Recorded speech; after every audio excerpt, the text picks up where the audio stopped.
हाय, नमस्ते, प्रणाम। और आप सभी लोग कैसे हैं? आशा करते हैं सभी लोग अच्छे हों और स्वस्थ हों, मस्त हों अपनी अपनी लाइफ में। तो आइए एक छोटा सा प्यारा सा नाच गीत सुनाते हैं आप सभी को, और कमेंट में जरूर लिख के बताइए कैसा लगा हमारा नाच गीत आप सभी को। गीत की बोल है कि गैली अपने पियवा से हार छोटी ननदी, कि गैली अपने पियवा से हार छोटी ननदी, गैली अपने पियवा से हार छोटी ननदी, हार छोटी ननदी हो, हार छोटी ननदी, गैली अपने पियवा से हार छोटी ननदी, गैली अपने बलमुआ से हार छोटी ननदी, खाई के मांगे ननदो पूड़िया मिठैया, कि खाई के मांगे ननदो पूड़िया मिठैया,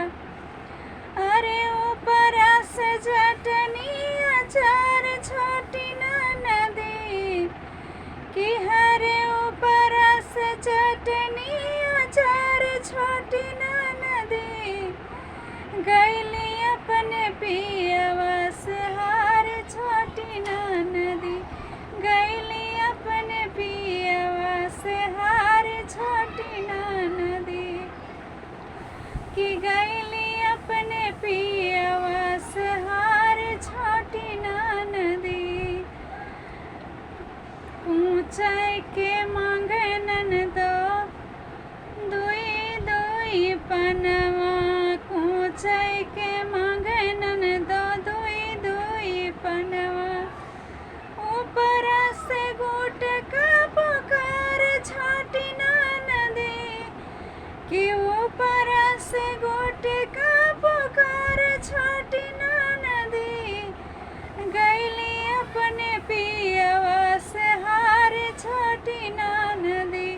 गैली अपने पियवा से हार छोटी ननदी, सूते के मांगे ननदो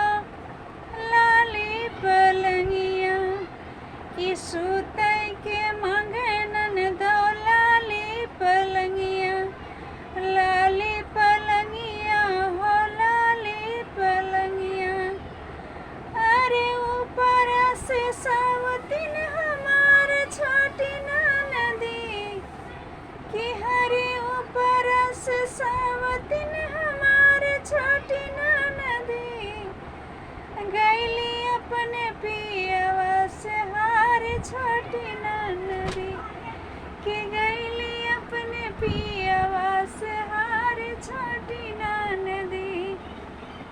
कि गैली अपने पियवा से हार छोटी ननदी। तो प्रिय दोस्त, हमारी वीडियो को लाइक सब्सक्राइब जरूर कीजिएगा और ज़्यादा से ज़्यादा अपना प्यार दुलार आशीर्वाद दीजिएगा निर्मला ऑफिशियल यूट्यूब चैनल को। आगे की नेक्स्ट वीडियो मिलते हैं आप सभी से किसी और गीत के साथ।